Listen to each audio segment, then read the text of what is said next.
देश में corona virus की दूसरी लहर का कहर बरप रहा है। बुधवार को एक दिन में कोरोना वायरस के मामलों ने सारे रिकॉर्ड ध्वस्त कर दिए और सबसे ज़्यादा 1,25,000 का आंकड़ा पार कर लिया। महामारी की शुरुआत से अब तक ऐसा पहली बार हुआ है जब एक दिन में 1,26,000 से ज़्यादा नए केस सामने आए। लगातार दूसरे दिन कोरोना वायरस के सबसे ज़्यादा मामले दर्ज किए गए। मंगलवार को जहां 1,15,000 से ज़्यादा मामले सामने आए थे, वहीं बुधवार को यह आंकड़ा करीब 1,26,000 से ज़्यादा हो गया। कोरोना के बढ़ते इन मामलों को देखते हुए अब वापस पाबंदियां शुरू हो गई हैं। कहीं लॉकडाउन का ऐलान हुआ है तो कहीं नाइट कर्फ्यू का।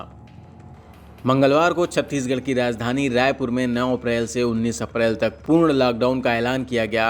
वहीं पंजाब सरकार ने भी राज्यव्यापी नाइट कर्फ्यू को 30 अप्रैल तक बढ़ा दिया है। यही नहीं, बेंगलुरु ने भी शहर में स्विमिंग पूल और जिम सेंटरों को बैन कर दिया है। इसके अलावा आज से यानी गुरुवार से यूपी की राजधानी लखनऊ, कानपुर समेत और कई शहरों में नाइट कर्फ्यू का ऐलान किया गया। देश में कोरोना की दूसरी लहर ने कोरोना की पहली लहर के पीक को भी पार कर लिया। जहां सितंबर 2020 में 93,000 के आसपास केस आते थे, वहीं अब देश में औसतन 1,761 नए दैनिक मामले सामने आ रहे हैं। जाहिर है दूसरी लहर अपने पीक की ओर बढ़ रही है। देश में कोरोना के एक्टिव केसों की संख्या भी 9 लाख को पार कर गई है। मंगलवार को यह आंकड़ा 8 लाख से ज़्यादा था। इस तरह हर दिन कोरोना के मामलों का नया रिकॉर्ड बन रहा है। मुंबई, चंडीगढ़ के अलावा दिल्ली में भी नाइट कर्फ्यू का ऐलान किया जा चुका है। दिल्ली में 30 अप्रैल तक पाबंदियां लागू की गई हैं। कोरोना की वजह से सबसे ज़्यादा हालत महाराष्ट्र की खराब है, जहां भारत के कुल कोरोना केसों में से आधा योगदान इसी राज्य का है। यही नहीं, इस वजह से महाराष्ट्र के कई शहरों में प्रशासन ने नाइट कर्फ्यू से लेकर वीकेंड लॉकडाउन को भी लगाया है।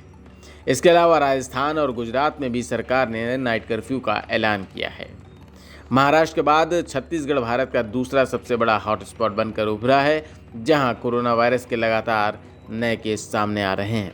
यही वजह है कि रायपुर में 11 दिनों का पूर्ण लॉकडाउन लगाया गया है। रायपुर में मंगलवार तक 76,000 से ज़्यादा अधिक केस दर्ज किए गए और 1,000 से ज़्यादा लोगों की अब तक मौत हो चुकी है। बीते 6 दिनों में रायपुर में 10,000 से ज़्यादा नए केस सामने आए और 93 लोगों की मौत हुई। वहीं भारत में बढ़ते कोरोना केसों के बीच केंद्र सरकार ने आगाह किया है कि अगले 4 सप्ताह बेहद अहम हैं और लोगों को महामारी की दूसरी लहर से मुकाबला करने में सहयोग करना होगा। केंद्रीय स्वास्थ्य मंत्री डॉक्टर हर्षवर्धन ने कहा, ऐसा लगता है कि लोगों ने मास्क लगाने जैसे एहतियात को तिलांजलि दे दी है। पिछले समय में हम सब ने देखा है कि शायद ये सब फैलने में बहुत सारी चीज़ें बहुत ज़्यादा बड़े पैमाने पर खुली भी हैं, सारी एक्टिविटीज़ रिज्यूम हुई हैं। लेकिन एक्टिविटीज़ के रिज्यूम होने के साथ साथ बहुत सारे लोगों ने जो कोविड एप्रोप्रिएट बिहेवियर है, इसको एक प्रकार से तिलांजलि दे दी है। कैजुअल अप्रोच सोसाइटी में इमर्ज की है, लापरवाही का फैक्टर बहुत ज़्यादा आया है।